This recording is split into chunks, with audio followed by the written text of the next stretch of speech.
the racist police officer insulted and forcefully pushed a black man on the street without realizing he was confronting a former CIA operative. When the truth was revealed, the officer was left utterly shocked. This is not just a story of confrontation. It's a powerful testament to courage and unity in the face of injustice. But before diving into this gripping tale, don't forget to share where you're watching from and subscribe to the channel so you never miss more inspiring stories like this one. In the heart of a struggling neighborhood stood a modest community center with peeling paint and faded walls, but inside it brimmed with life and hope. This was where Daniel Cross, a former CIA operative, had found a new purpose in life. After years of operating in the shadows, in a world where a thin line separated life and death, Daniel had chosen a quieter existence, helping young people navigate their challenges. Daniel retained a commanding presence at 50-something with his tall, strong frame and sharp gaze. His eyes, while piercing, held the warmth of someone who had seen much but still believed in humanity. His silver-streaked hair and deep, calming voice made him a respected figure in the community. He rarely spoke of his dangerous past. To those around him, he was simply Mr. Cross, a mentor willing to offer guidance and help shape the younger generation's lives. The community center wasn't just a gathering place, but a symbol of hope and solidarity. Every day, Daniel led workshops, taught soft skills, and inspired young people with stories drawn not from textbooks but from the lessons of a life hard lived. One of the youth under Daniel's mentorship was Sophia Carter, a spirited college student grappling with academic pressure and a complicated family life. Sophia first came to the center seeking solace, but soon realized it offered much more than a space to unburden herself. Under Daniel's mentorship, she discovered tools to confront her struggles head-on. Sophia was small in stature, but formidable in resolve. With her bright eyes and unyielding determination, she quickly became Daniel's right hand in organizing events and supporting other young people. She admired Daniel for his composure and wisdom and his genuine willingness to listen and empower those around him.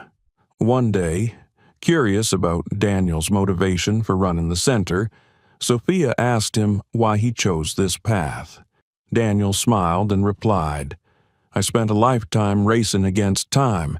Here I've learned to embrace its true value. Strength doesn't come from defeating others, but from connecting and lifting each other."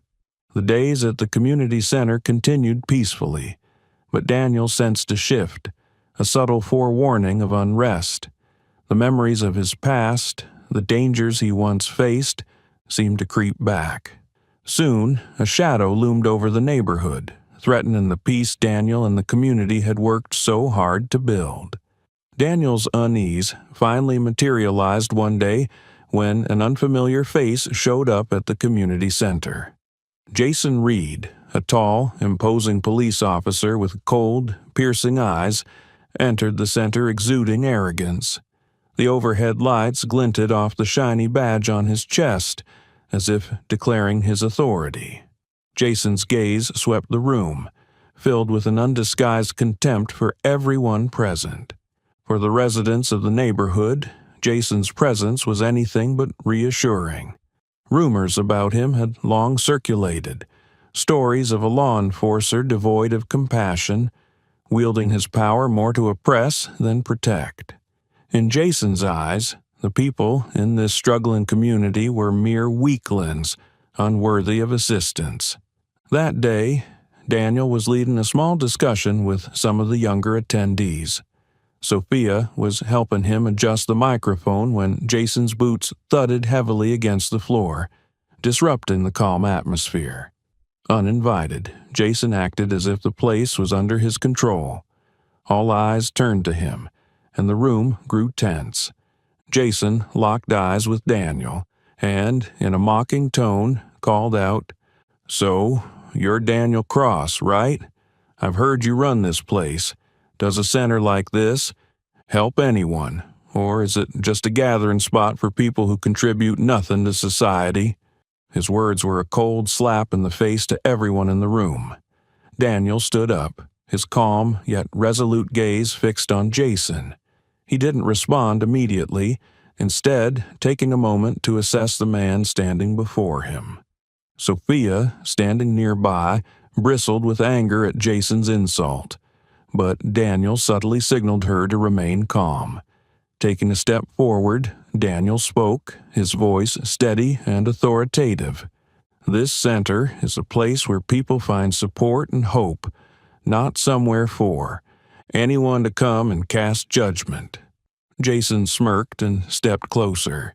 I'm just wondering if people like you are actually making a difference or just wasting everyone's time. Maybe I should keep a closer eye on what's happening here. Jason wasn't alone. He was accompanied by Mike Turner, a younger officer who appeared far less arrogant. Mike stood quietly behind Jason, his unease apparent in his expression. He had heard of Jason's behavior before, but had remained silent for the sake of his career. However, witnessing Jason openly disrespect Daniel and the community members sparked something in Mike. He noticed the deep respect in people's eyes when they spoke about Daniel and felt the strong bond unite in the neighborhood. Slowly, Mike began to question Jason's views on the neighborhood and its residents. In the days that followed, Jason frequently showed up at the community center under the guise of patrolling, but his actions were more akin to harassment. He routinely criticized the activities, posed provocative questions, and pressured the center's visitors. On one occasion, he even threatened to shut down the center, citing safety concerns. Daniel remained steadfast, refusing to let Jason's intimidation shake him. He understood that someone like Jason thrived on power and saw anyone who challenged it as a threat. Sophia, though deeply frustrated, stayed composed and continued to support Daniel in every situation. Mike Turner, initially aligned with Jason, began to see his actions as not only wrong, but a betrayal of what it meant to be a police officer. After one of their inspections of the center, Mike spoke up for the first time. Jason, what are you trying to accomplish? The people there aren't doing anything wrong. They just want a safe space to gather. Do you have to treat them like criminals? Jason turned to Mike, his eyes blazing with anger. They're failures, Mike. If we don't control them, they'll drag this whole neighborhood down. Don't tell me you're defending them. Mike didn't reply, but inside, he knew he could no longer stand by and watch Jason abuse his power. Quietly, he began gathering evidence, determined to find a way to protect the center and the people he was starting to feel responsible for. What Jason Reed didn't realize was that his presence had ignited a storm within the community. Residents, particularly those who frequented the center, grew increasingly upset with his actions. They began sharing stories of his harassment, threats, and misuse of authority. Daniel understood that this was no longer a personal battle between him and Jason. It had become a fight for the entire community. And to defend the center, to preserve the hope they had built together, Daniel knew he had to prepare for a much bigger confrontation. The tension reached its peak when Jason Reed decided to attend a discussion session at the community center. It was a cool afternoon, and the room was packed with residents. Children played in a corner, and Daniel stood in the center of the crowd, ready to begin his talk. Jason entered, his heavy boots thudding against the floor as if announcing his presence. Sophia, standing beside Daniel, glanced at Jason with wary eyes. The room fell silent, and the atmosphere grew heavy. Jason crossed his arms and leaned against the door frame, his arrogant voice cutting through the stillness. Mr. Cross, I wonder if your philosophical lessons achieve anything, or are they just empty words to entertain people with nothing better to do? Daniel lifted his head, his steady gaze unshaken. Standing tall, he faced Jason and replied in a calm but firm voice. "What we do here doesn't require your approval or judgment, Officer Reed. This is a place where people find hope, something it seems you've lost." Jason sneered, stepping forward. "Hope? Who do you think you are? A savior? Or just a washed-up failure clinging to some sense of authority?" The tension in the room was palpable. Some members of the crowd began murmuring, and a few young men looked ready to step forward to defend Daniel. But Daniel raised his hand, signaling everyone to remain calm. Unsatisfied with mere words, Jason stepped closer. Suddenly, he pushed Daniel hard in the chest, causing him to stumble back. A collective gasp came from the crowd. Sophia clenched her fists, her eyes filled with concern for Daniel. Daniel regained his balance, steadying himself with a light touch on the edge of the table. He showed no anger, his gaze remaining calm yet razor-sharp. Looking directly at Jason, he said, "You can try, but I'd suggest you think carefully. This isn't a fight you want to start." Jason scoffed, but before he could act further, Daniel moved. With a swift and precise motion, Daniel sidestepped and caught Jason's wrist. In one fluid movement, he pivoted and applied just enough force to throw Jason off balance without causing harm. Jason staggered back, his face a mixture of surprise and anger. In that moment, memories from Daniel's past flashed through his mind. He recalled a dangerous mission in Eastern Europe where he had been surrounded by mercenaries in the dim confines of an abandoned bunker. Relying on his sharp instincts and training, he had managed to outmaneuver the deadly situation. Those same skills, patience, control, and the ability to neutralize threats without unnecessary violence, had become an integral part of who he was. Returning to the present, Daniel remained composed. Jason, though still standing, now had a hint of hesitation in his previously arrogant eyes. The crowd began murmuring, and a few even applauded Daniel's calm but decisive response. Sophia smiled faintly, as though witnessing the true strength of the mentor she admired. Jason retreated, attempting to reclaim his confidence. He glanced around the room, but the eyes staring back at him no longer reflected fear or submission. An older man stepped forward from the back, his voice deep and authoritative. "We've had enough, Officer Reed. This is our space, and Mr. Cross has done more for this community than you could ever understand." Those words lit a spark in the crowd. Many began voicing their support for Daniel and their disapproval of Jason's behavior.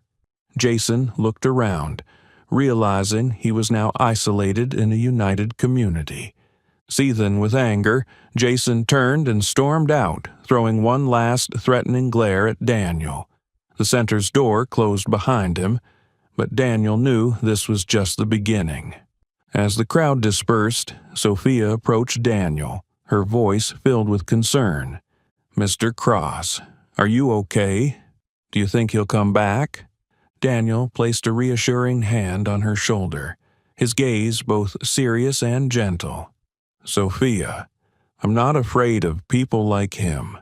What concerns me is the pressure he'll put on this community.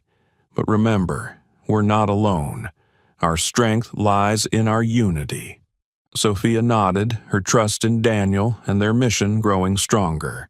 Yet she knew the real challenges were still ahead. The incident at the community center quickly spread throughout the neighborhood. People didn't just recount how Daniel Cross calmly stood up to Jason Reed. They also began sharing their own experiences with the officer. Stories of abuse of power, harassment, and Jason's arrogant attitude were no longer whispered in secrecy.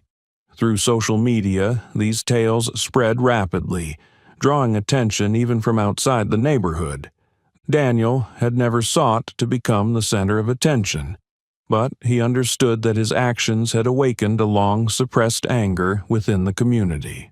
Sophia, recognizing the potential of this growing movement, began collecting stories from residents and sharing them online. A simple hashtag emerged: Stand with Cross. Slowly, the neighborhood shed its fear and realized they were not alone. Among those following the story was Liam Carter, a single father living in a rundown building near the center. Liam had always kept his head down, avoiding trouble while focusing on raising his young daughter, Emily. But he could never forget what Jason had done to him. Months earlier, Jason had pulled Liam over while he was driving Emily to school. Under the pretext of checking his paperwork, Jason delayed them unnecessarily, hurling demeaning comments that left Liam humiliated in front of his daughter. When Liam tried to push back, Jason threatened him with severe consequences if he dared to resist. Seeing Daniel confront Jason gave Liam newfound courage. For the first time, he decided to speak out. One evening, he visited the community center, his hesitation evident. There, he met Sophia, who was compiling resident stories. "I want to tell you this," Liam said, his voice trembling. "Not because I want revenge, but because I don't want anyone else to go through what Emily and I did." Sophia listened attentively, recording every detail and reassuring Liam that he was not alone. Liam's story was later shared on social media, where it garnered hundreds of shares and comments. Many resonated with his experience, and his bravery inspired others to come forward. As more stories emerged, a clearer picture of Jason Reed began to take shape. He wasn't just a bully. He was a predator, abusing his position to instill fear and exert control. Those who had once remained silent now felt empowered by the growing sense of community solidarity. So, do you think that sharing a story can truly bring about change? Let us know your thoughts. At the center, regular meetings became the norm. Daniel led these gatherings, emphasizing, "We can't win by stooping to his level. Our power lies in unity and creating change through the right actions." Sophia continued to spearhead the online movement, while Liam and others hosted live storytelling sessions at the center. Each story shared wasn't just an accusation. It was a declaration that the community would no longer stay silent. The movement soon attracted local media attention. Maggie Brooks, a journalist known for investigative reporting on police misconduct, reached out to interview Daniel and the residents. She was particularly drawn to Liam's account and similar experiences shared by others. When Maggie's first article was published, titled, "When Power Becomes Threat, the Story of Jason Reed," it brought broader scrutiny to the situation. Even Mayor Helen Moore, who had long avoided contentious issues, could no longer ignore the mounting public pressure. Meanwhile, Jason grew angrier and more aggressive as the wave of criticism swelled around him. He saw not only Daniel, but the entire community as a threat to his authority. Mike Turner, Jason's colleague, became increasingly uneasy with Jason's behavior. Having silently observed for so long, Mike now realized that Jason was not just a bad cop. He was spiraling out of control. Mike began considering how he might intervene to prevent Jason from causing more harm. One evening, as the community gathered to plan their next steps, Daniel addressed the crowd. "We can't stop here. To bring real change, we need concrete actions. File petitions, submit formal complaints, and make sure our voices are heard." Daniel's call to action was met with enthusiasm. Liam was the first to sign a petition, followed by a growing line of neighbors. They understood this was no longer just Daniel's fight. It was theirs. Meanwhile, Maggie Brooks dug deeper, seeking hard evidence to expose Jason's misconduct. The movement against Jason Reed had grown beyond the small neighborhood, evolving into a symbol of resistance against abuse of power. Jason Reed couldn't sit idly by as his reputation and authority were challenged. The spread in stories from the community center, Maggie Brooks' articles, and the neighborhood's solidarity left him feeling cornered. Determined to assert his power, Jason decided to retaliate, hoping to prove that he was still in control. Just days after the community meeting, Daniel received notice from local authorities that the center had to suspend all activities pending a safety inspection. The vague reasoning didn't fool Daniel. He knew exactly who was behind it. Sophia, furious at the situation, immediately sought ways to respond, but Daniel stopped her. "Don't let emotions drive us, Sophia," he said calmly. "This is just another move in. His game. We'll handle it on our terms." Meanwhile, worry spread through the neighborhood. The center's classes and events, which had been a lifeline for so many, were suddenly put on hold. Some feared this was the first step in Jason's plan to shut the center down permanently. Jason's actions didn't stop with the center. He began targeting outspoken residents who had shared their stories on social media or supported the movement. Anonymous calls and veiled threats became common. Liam Carter, who had bravely shared his experience, found his car scratched and its tires deflated right outside his home. His daughter Emily started trembling whenever she saw a police car. Liam approached Daniel, visibly anxious. "I don't want to cause more trouble, Mr. Cross," he said, "but if this continues, I don't know how I can protect Emily." Daniel placed a reassuring hand on Liam's shoulder and replied, "We won't let him win, Liam. You're not alone.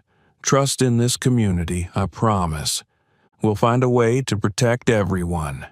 Maggie Brooks, the independent journalist, recognized that this wasn't just a localized conflict. After interviewing numerous residents and delving deeper into Jason's behavior, she realized the situation was emblematic of a larger issue: systemic abuse of power in law enforcement. Determined to expose the truth, she decided to dig even deeper for concrete evidence. Maggie reached out to Mike Turner, Jason's colleague, who had shown visible discomfort during recent events. Initially, Mike was hesitant, but Maggie persisted. "I'm not trying to ruin anyone," she explained, "but the truth needs to come out. If you stay silent, you become part of the problem. You can do the right thing." After some soul-searching, Mike agreed to cooperate. He provided Maggie with accounts of Jason's misconduct that he had witnessed but been too afraid to report. Combined with evidence from residents, a damning picture of Jason's abuse of power began to emerge. Despite the challenges, Daniel remained undeterred. He organized outdoor meetings at a park near the center, drawing increasingly large crowds. These gatherings became spaces not just for sharing stories, but for strategizing resistance. Maggie attended as well, offering advice and educating residents on their rights. At one such meeting, Daniel stood before the crowd and declared, "They can shut down the center, but they can't silence us. This isn't just about a building, it's about standing up for our values. If we remain united, we can bring about change." His words were met with overwhelming agreement. Residents began signing petitions and filing formal complaints with city authorities.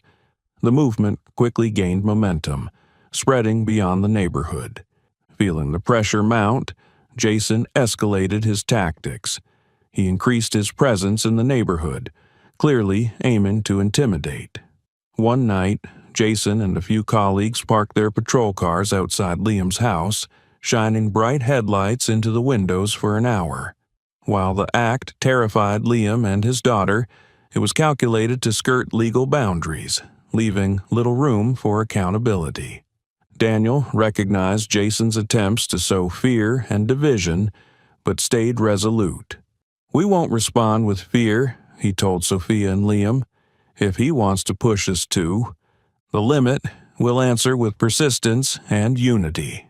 Maggie Brooks' next article, titled "The Darkness Beneath the Badge," went viral, drawing attention from city officials and human rights organizations. The mounting scrutiny forced the police department to examine Jason Reed's actions more closely. Meanwhile, Mike Turner made the brave decision to file an official report against Jason, providing concrete evidence of his abuses.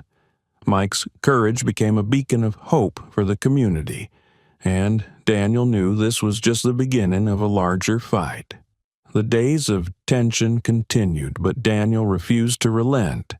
However, the weight of the struggle began to take its toll. Growing attendance at meetings, the community's expectations for his leadership, and Jason Reed's veiled threats left Daniel physically and emotionally drained. Though he tried to hide his exhaustion, Sophia, ever by his side, noticed. One late evening, as Daniel sat alone in the now officially closed center, Sophia walked in carrying 2 cups of coffee. She set one down in front of him and sat across the table. Her gaze was steady but gentle, reflecting the determination she had learned from him.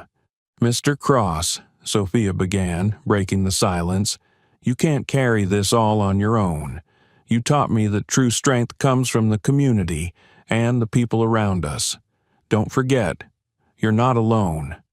Daniel looked up, gratitude and weariness evident in his eyes. He sighed, his voice rough but sincere. "Sophia, I'm afraid if I let myself falter, Jason will exploit it to tear this community apart. I can't let them down." Sophia leaned forward, placing her hand firmly on the table. "You've never let us down, but if you burn out, who will lead us? You don't have to. Carry this burden alone. We're here to fight with you, not to watch you fight for us." To illustrate her point, Sophia shared her own story, her voice soft yet filled with emotion, each word carrying a weight of gratitude and resolve. "When I first came here, I didn't think I'd stay. I just wanted a place to escape the chaos at home.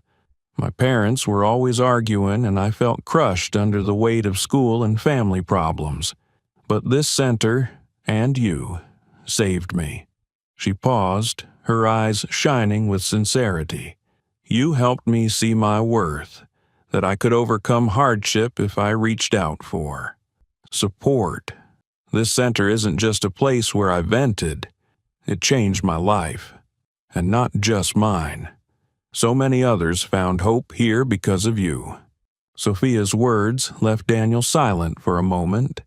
He hadn't realized the profound impact his work had on others. At that moment, he understood that the fight wasn't just about protecting the center. It was about preserving the dreams and hope it had cultivated.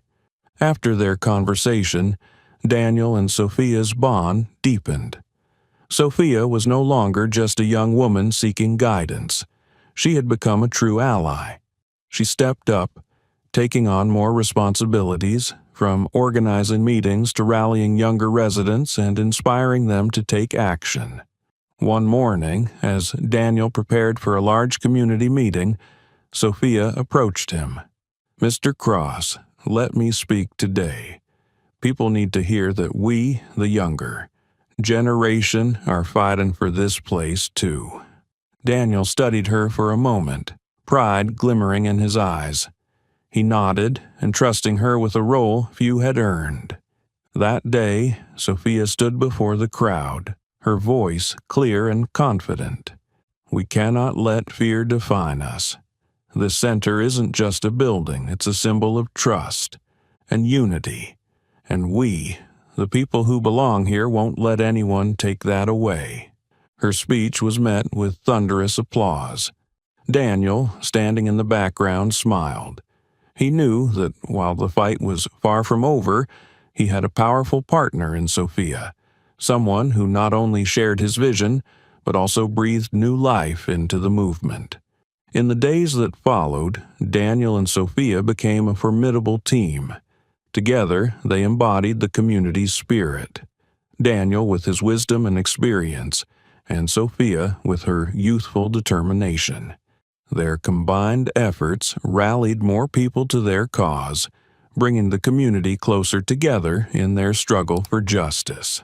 Despite Jason Reed's continued efforts to create obstacles, the unity within the community grew stronger with each passing day.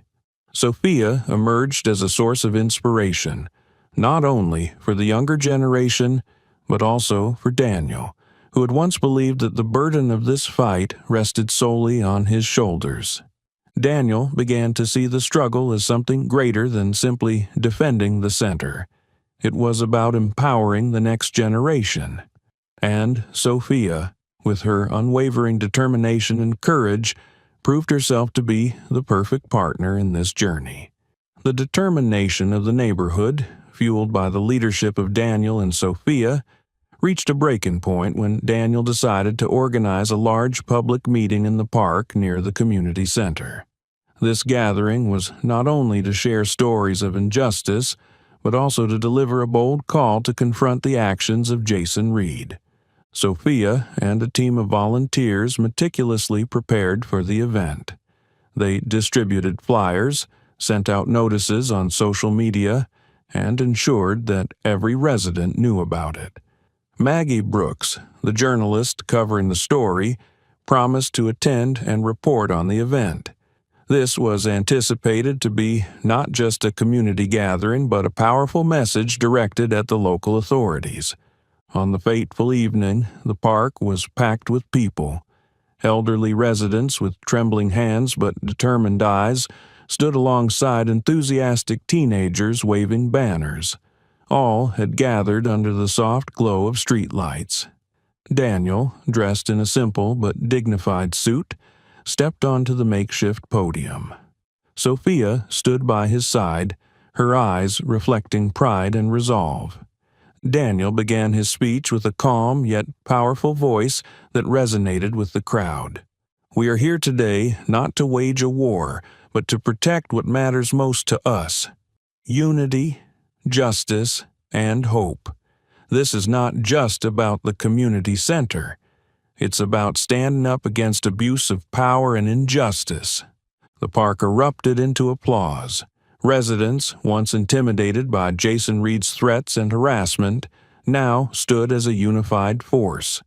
Several community members came forward to share their stories, including Liam Carter, who, despite his shaky voice, recounted the struggles he and his daughter had faced with incredible bravery. As the atmosphere reached its peak, the sound of an engine pierced through the crowd's enthusiasm. Jason Reed arrived, dressed in his police uniform, flanked by two other officers. Their arrival caused the mood to shift from excitement to tension. Jason strode toward the center of the gathering, his voice dripping with sarcasm, loud enough for everyone to hear. "So, we're organizing a protest without a permit. This seems like a clear violation of the law." The crowd fell silent, with some displaying signs of unease. Sophia clenched her fists, but Daniel stepped forward, his gaze steady and unwavering. "This is not a protest, Officer Reed," Daniel replied firmly. "This is a community meeting, a group of people demanding transparency and justice from those entrusted to protect them. And we do not need permission to speak the truth." Jason smirked, scanning the crowd, but what he saw was different. Gone were the downcast eyes that had once avoided his gaze. Now, those eyes stared back at him, challenging his authority. An elderly woman stepped forward from the back, holding a petition in her trembling hands. She addressed Jason with a voice that was soft but resolute. "I've lived here for over 40 years, and I've never seen this neighborhood as united as it is now. If you think you can intimidate us, you're mistaken." Her words ignited the crowd. The chant of "Justice, justice" echoed through the park. Jason took a step back, visibly unsettled. His colleagues, clearly uncomfortable, hesitated to back him up. Overwhelmed by the community's solidarity, Jason gritted his teeth and muttered, "You'll regret this." But his threat was drowned out by the crowd's unified roar. Maggie Brooks stood near the podium, documenting everything with her camera, ensuring that no moment of the confrontation went unrecorded. As the tension in the air thickened, another car arrived at the park. Mayor Helen Moore stepped out, her sharp suit reflecting her professional demeanor. Despite the evident fatigue in her eyes, her expression was firm. Under mounting public pressure, she could no longer ignore the events unfolding in the neighborhood. Walking toward the podium, Helen raised her hand to quiet the crowd. She glanced briefly at Jason before turning to Daniel. "I've received your petition, and I've heard about the issues here. I'm here to ensure that the voices of this community are heard," she declared. Her words were met with thunderous applause. Jason, clearly displeased, was forced to hold his composure under Helen's scrutiny. The meeting concluded with a strong show of support from the community. Mayor Moore pledged to thoroughly investigate the complaints and initiate a formal inquiry into Jason's behavior. Daniel felt a glimmer of relief, though he knew the battle was far from over. Jason was not one to retreat easily, and Daniel braced himself for the retaliation that might come. As the crowd dispersed, Sophia approached Daniel with a smile. "You did it, but there's still so much more to do." Daniel nodded, his eyes filled with determination. "Yes, this is just the beginning. But with this kind of unity, I believe we can overcome anything." After the tense community meeting, the neighborhood seemed to quiet down. But Daniel knew that this silence was merely the calm before the storm. Jason Reed was bound to retaliate after feeling his authority challenged. True to Daniel's expectations, Jason didn't sit idly by. Late one night, with the park empty and street lights casting long shadows on the community center, Jason approached the building under cover of darkness. Fueled by pent-up rage, he broke in through the back door. In the dimly lit interior, Jason began rifling through the center, destroying important items and defacing documents he believed could harm him. Before leaving, he sabotaged the electrical and security systems, hoping to erase any evidence of his actions. The next morning, Sophia was the first to discover the vandalism. Opening the center's doors, she froze in shock at the chaos inside. Tables and chairs were overturned, papers were scattered everywhere, and the walls were marred with scratches. She immediately called Daniel, who arrived swiftly, his expression a mix of concern and determination as he surveyed the damage. "Sophia, check the security system.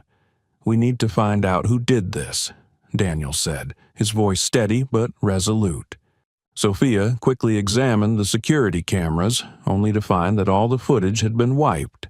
She bit her lip in frustration before turning to Daniel. "Someone deliberately erased everything. But I think we can recover it if we find the right person to help."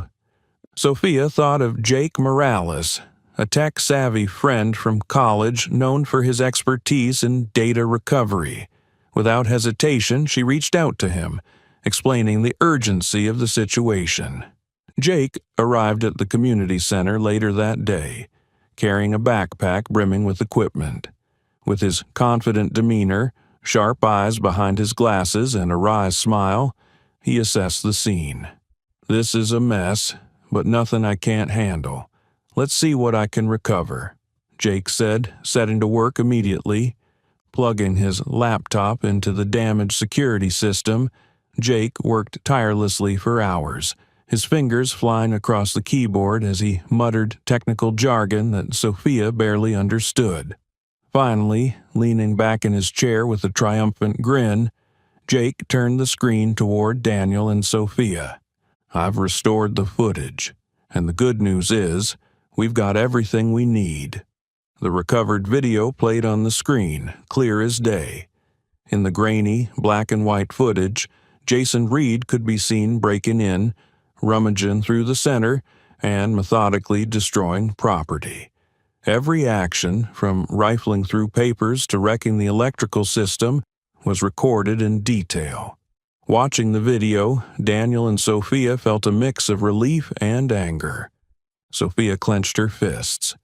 This is undeniable evidence. We need to make it public. Jake nodded but offered a word of caution. Be careful. If he knows this footage exists, he'll retaliate even harder. Daniel's eyes hardened with determination. We don't have a choice. The truth must come out, and we have to be ready for the consequences. With Jake's help, the footage was backed up and sent to Maggie Brooks. Upon receiving it, Maggie immediately contacted Daniel. This is exactly what we needed.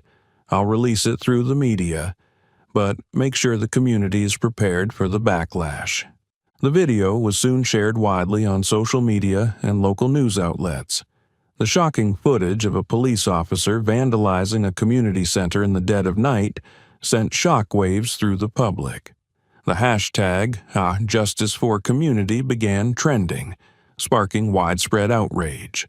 Jason Reed, upon realizing the video had gone public, lost his composure entirely. He stormed into the police station, attempting to claim the footage had been doctored, but his colleagues, including Mike Turner, had had enough. Mike, who had long remained silent, finally spoke up. Jason, it's time you take responsibility for your actions. Don't drag the entire department down because of your arrogance. Meanwhile, under intense public pressure, Mayor Helen Moore announced that a formal investigation into Jason's conduct would commence immediately, and that he was suspended from duty pending the inquiry. While there was still much work to be done, the community felt a glimmer of hope. During a gathering at the park, Daniel addressed the crowd, his voice strong and unwavering. We've achieved something many thought impossible, but this is not the end. Now is the time to stand even stronger together to ensure justice is fully served. Standing beside him, Sophia glanced at Jake and the other residents. A sense of pride swelled within her for all they had accomplished. Though the fight ahead remained daunting, they now knew they were not alone. Jason Reed sat alone in his dimly lit apartment, the glow of a desk lamp casting shadows across his tense face. News of the video capturing his vandalism at the community center had spread everywhere, sparking a storm of public outrage and mounting pressure from the police department. But it wasn't just the criticism that haunted Jason. In the stillness of the night, fragments of his past surfaced, sharper and clearer than they had been in years. Jason hadn't always been a man corrupted by power. On the first day he donned his police uniform, he had been filled with hope and a deep sense of duty. As a young officer, he had lofty ideals, protecting the vulnerable and bringing justice to the oppressed. He once stood in front of a mirror, staring at his badge with pride, vowing to uphold its meaning. He recalled a specific morning from years ago, a day that had once solidified his belief in his work. Jason had rescued a child trapped in a burning building. Carrying the child to safety, he had seen the gratitude in the mother's tearful eyes, and it had reaffirmed the purpose of his role. At that moment, Jason believed he could truly make a difference in the world. But life had not remained as idealistic as he had imagined. Years of working in a system riddled with injustice began to erode Jason's principles. Time and again, he faced cases where the guilty walked free because of power and money, while the powerless continued to suffer. He fought against corruption, but his efforts were often dismissed by superiors who cared more about politics and personal gain than justice. A turning point came during a major investigation into a criminal organization with ties to influential politicians. Jason had gathered enough evidence to bring them to justice, only to see the case shut down due to pressure from higher-ups. Feeling betrayed, Jason's disillusionment grew. From an idealistic officer, he hardened into someone cynical and embittered. "If I can't change the system, then I'll use it to protect myself," Jason had told himself, embarking on a path that turned him into the kind of person he once despised. Jason took a deep breath, his eyes blurring as he stared at the badge on his desk. It had once symbolized hope, but now it felt like a weight, a reminder of his failures and guilt.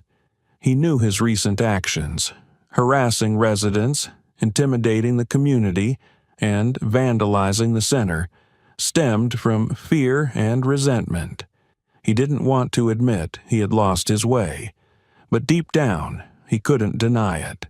The shrill ring of his phone broke the silence. It was a message from a colleague, reminding him that the formal investigation into his actions was about to begin. Jason picked up the phone, his chest tightening. He realized he stood at a crossroads. He could continue down the destructive path, clinging to power at all costs, or he could seek redemption and face the truth. Reflecting on what he had done, Jason felt an intense internal struggle. He thought of the grateful eyes of the mother from the fire years ago and compared them to the fearful gazes of the residents in the neighborhood now. He asked himself, "How do I go back to being the person I once was? Or have I gone too far to make amends?" Jason wrestled with his thoughts throughout the night. Part of him wanted to hold on to his authority, believing it was the only way to survive. But another part, buried deep within, longed to rediscover the meaning behind the badge he once revered. He knew that if he stayed on his current course, he wouldn't just lose the respect of others, he would lose himself. As dawn broke, Jason rose from his chair, a glimmer of determination in his eyes. He wasn't sure if he dared to fix all the damage he had done, but he knew he had to start somewhere. Jason picked up his phone and dialed Mike Turner, his former colleague who had distanced himself after recent events. "Mike," Jason began hesitantly, "I need to talk to you. Maybe I was wrong, and I need help." There was a pause, and Jason braced for rejection.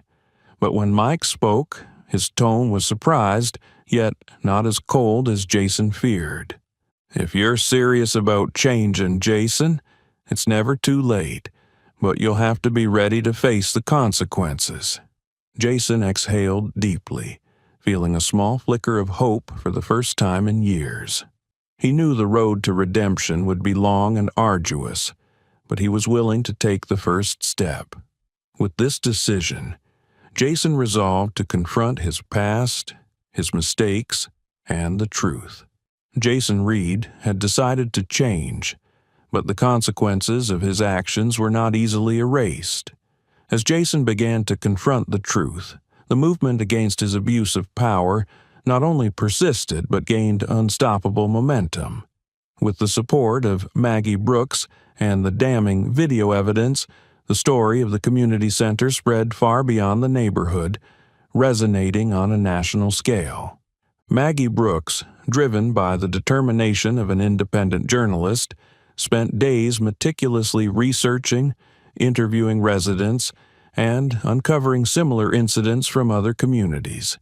Stories of harassment by Jason, and even a few other officers in the area, surfaced as though the growing movement had liberated people from their fear of speaking out. Maggie's lengthy exposé was published on a major news platform with the striking headline, "When Power Corrupts, the Story of Jason Reed and a Community's Stand for Justice." The article exposed not only the vandalism at the community center but also Jason's history of abuse of power, arrogance, and the internal failures of the police department's oversight. Maggie skillfully connected Jason's story to larger systemic issues within law enforcement, making the piece not just a local scandal, but a catalyst for national attention. Once the article went live, the hashtag #JusticeForCommunity trended across social media. People from nearby neighborhoods and beyond began sharing their own experiences of similar incidents. Nonprofit organizations and human rights activists joined the conversation, hosting workshops and virtual conferences to address police misconduct and systemic abuse of power. Sophia, along with the neighborhood's youth, became the central coordinators of the movement. She organized virtual forums with other communities, sharing their experiences and encouraging them to take a stand for justice.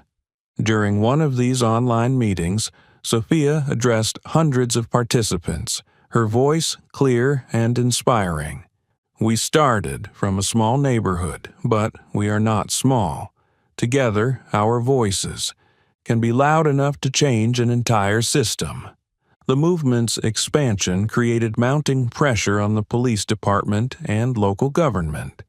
Mayor Helen Moore, who had initially tried to distance herself from the controversy, could no longer remain silent. Appearing in the media, she promised a thorough investigation and assured the public that any officers found guilty of misconduct would face consequences. But the community demanded more than promises. They called for concrete actions, including Jason Reed's suspension and reforms to police oversight systems. Peaceful protests spread not only within Daniel's neighborhood, but also to nearby areas. At one demonstration, hundreds carried signs reading, "Justice is not a promise. We demand action." While the movement grew, Jason Reed could no longer avoid the repercussions of his actions. One evening, he returned to the neighborhood, not as a powerful officer, but as a man trying to confront his mistakes. He arrived without his uniform or badge, stepping into the community center, which was bustling with residents engaged in various activities. As Jason entered, all eyes turned to him. Whispers rippled through the room. Some people visibly angry, but no one left. Daniel approached Jason, standing tall as he looked him in the eye. He asked, "What are you doing here, Jason?" Jason took a deep breath, his voice low but sincere. "I'm not here to ask for forgiveness. I'm here to say, I was wrong, and I want to make things right if you'll let me." The room fell silent. Sophia stepped forward, her gaze sharp and skeptical. She said, "Words aren't enough, Jason. You've caused so much pain here. You'll have to. Prove that you mean it." Jason nodded, his face weary but stripped of arrogance. He understood that words alone could not undo the harm he had caused, but this was the first step on a long road to redemption. After a moment of deliberation, Daniel addressed the crowd, his voice steady. "True change doesn't come from revenge. It comes from holding people accountable and giving them a chance to do better. If Jason is serious about making amends, we should let him show us." A heavy silence lingered until someone in the back spoke up. "If Mr. Cross believes we should give him a chance, then I do too." The sentiment spread through the room, and one by one people began nodding in agreement. For the first time in years, Jason felt a glimmer of hope that he could make amends. In the days that followed, Jason started participating in activities at the community center, not as an officer, but as a regular member of the community. He cleaned, repaired what he had damaged, and began listening to the residents' stories. Slowly but surely, he worked to rebuild the trust he had shattered. The movement, meanwhile, evolved beyond exposing the truth. It became a symbol of transformation, not just for Jason Reed, but for the system he once represented. Maggie Brooks continued documenting the story, emphasizing in her articles, "Justice is not only about punishment, it's about creating opportunities for redemption and restoring trust." Jason's journey toward redemption was far from over, but it had begun. With every small step, he worked to prove that change was possible, not only for himself but for the community he had wronged. And with every step forward, the community's stand for justice grew stronger, proving that collective action could pave the way for systemic change. Jason Reed had taken his first steps toward redemption, but the consequences of his actions still loomed large. The public pressure, internal investigation, and judgmental stares from his colleagues left him in a state of constant tension. Deep down, Jason knew he had to face the truth, but the fear of losing everything pushed him to make a reckless decision. One evening, the community held an important meeting to discuss the next steps for their reform movement.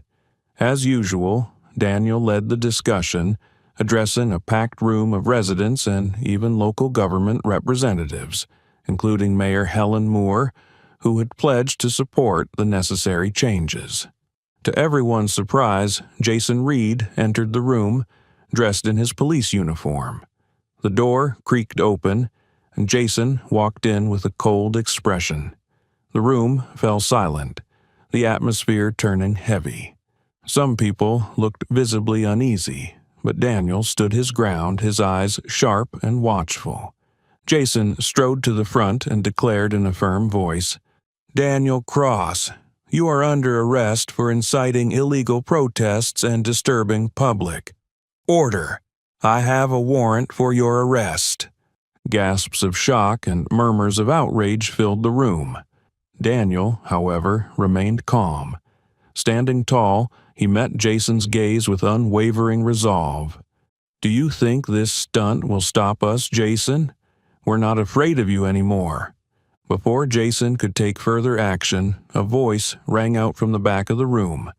"Stop it, Jason. This ends here and now." All eyes turned toward Mike Turner, Jason's colleague, who stepped forward. Dressed in plain clothes, Mike's expression was resolute. He faced Jason directly and said, "I can't stay silent anymore. Jason, what you've done isn't just wrong. It's a betrayal of everything we swore to protect." Jason stiffened, his eyes flashing with a mix of anger and surprise. "Mike, you don't know what you're talking about. This is between me and Daniel." Mike shook his head, his voice steady. "No, this is about everyone here. I've seen you abuse your power, harass these people, and even sabotage this community center. I know about the video, and I know you tried to erase it. But the truth is out now, Jason. It's time you face the consequences." The room fell into a tense silence. Mayor Helen Moore stood up, her face a mixture of determination and disappointment. "Officer Turner, do you have evidence to support your claims?" Mike nodded and pulled a USB drive from his pocket, handing it to Helen. "This contains the recovered footage from the community center and statements from residents. It will prove everything." Jason took a step back, his expression shifting from anger to panic. He stammered, "This is all a misunderstanding. I was just doing what was necessary to maintain order." But no one believed him anymore. Helen held the USB drive tightly and fixed Jason with a cold stare. "Officer Reed, these allegations are too serious to ignore. You are hereby suspended pending a full investigation." Jason stood frozen as if all his strength had left him. He looked around the room, where every face reflected disappointment and indignation. Finally, he lowered his head, unable to say anything more. As Jason was escorted out of the meeting, the room erupted into applause, not out of malice, but as a celebration of justice being served. Daniel turned back to the crowd, his voice steady and filled with pride. "This isn't my victory. It's ours. And this is only the beginning of real change." Sophia stepped beside Daniel, her face glowing with a triumphant smile. "You did it, Mr. Cross. But more importantly, we all did it." Daniel nodded, his heart swelling with emotion. He knew the journey had been grueling, but the unity of the community had proven that true strength lay not in power, but in courage and faith in justice. After Jason Reed's immediate suspension following the pivotal community meeting, media outlets were flooded with reports of his misconduct. The police department was forced to launch a comprehensive investigation, not only into Jason but also into the internal oversight system that had allowed such abuses of power to persist. Without his authority to shield him, Jason had no choice but to confront the repercussions of his actions. Although he initially tried to justify himself, the investigation uncovered a series of past offenses, making it clear that his path to redemption would be long and arduous. Meanwhile, the community center gradually returned to normalcy. Daniel, after months of tension, finally felt a sense of relief as he witnessed the community growing more united than ever. Resuming his role as mentor and guide, he focused on helping residents not only recover from their hardships but also build a brighter future. Sophia, now an indispensable part of the center, took on a leadership role in many activities. She led the youth in organizing classes and events to foster a stronger sense of community. Daniel, ever the supportive presence, continued to provide his wisdom and guidance from behind the scenes. In one of his many heartfelt talks at the center, Daniel stood before a large group of residents and said, "True strength doesn't come from power or prestige. It comes from unity and the courage to stand up against injustice. This center isn't just a building, it's the heart of our community, a place where we learn to trust one another and never give up." The room erupted in applause, pride shining on every face. The community knew their efforts had not only brought about immediate change, but also laid the groundwork for a stronger, more resilient neighborhood. The individual stories of the community members began to surface, painting a vivid picture of solidarity and kindness. Liam Carter, the single father once harassed by Jason, became one of the key organizers of events at the center. He and his daughter, Emily, often attended art classes, helping other children discover joy and creativity. Mary Sullivan, an elderly woman who had lived alone for years, shared how the community center had given her a sense of belonging. "I used to feel invisible in this neighborhood, but thanks to this place, I've realized I still have so much to give." Jake Morales, the young tech expert, continued to support the center by creating a new security system and teaching free tech workshops for teens. He joked, "If I hadn't come here to fix a broken system, I'd never have realized how much I could contribute." The investigation concluded with Jason being officially dismissed and facing severe administrative penalties. However, instead of leaving the neighborhood in disgrace, Jason chose to stay. He began attending activities at the community center, not as an officer, but as a regular person, listening and learning from those he had wronged. One day, Jason approached Daniel with a look of deep remorse.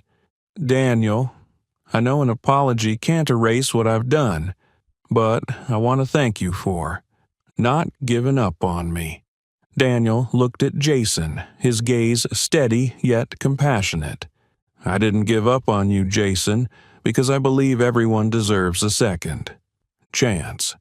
But the road is yours to take, and I hope you'll see it through." As time passed, the neighborhood transformed. Community meetings became more frequent, not just to address issues, but to plan for growth and improvement. The community center evolved into a model for neighboring areas, inspiring similar efforts elsewhere. Daniel, seeing younger generations like Sophia and Jake taking charge, felt assured that his legacy would live on. Though his journey was far from over, he took pride in what the community had accomplished. One peaceful afternoon, Daniel sat outside the center, watching children play and adults share laughter.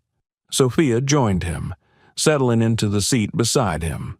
"Mr. Cross, do you think everything we've done has made such a big difference?" Daniel smiled, his expression serene. "Sophia, the meaning doesn't come from what we achieve. It comes from how we achieve it together. And I think we've done something truly remarkable.